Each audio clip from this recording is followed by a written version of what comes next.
মাঠটা যেন খেলার টাইমে ছেলেবেলেরা মাঠে বিভিন্নভাবে তাদের ক্রীড়া প্রদর্শন করে, কারণ লেখাপড়া যেরকম অপরিহার্য, দেহ এবং মন গঠন তার চেয়ে বেশি অপরিহার্য।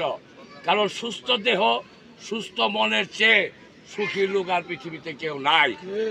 একজন মানুষের হাজার হাজার কোটি টাকা আছে, কিন্তু তার শরীর অসুস্থ, যায় বলবেন যে কেমন আছেন, বাবু যে ভাই ভালো না, শরীর ভালো না। এই শরীর দেহ গঠনের জন্য হেলথ ইজ ওয়েলথ, স্বাস্থ্যই সকল সুখের মূল সম্পদ।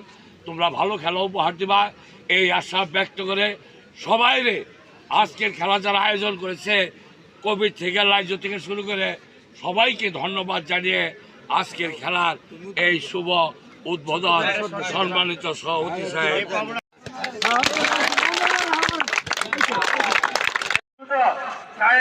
খেলাটি শুরু করে দাও, সবাই খুব স্বল্প।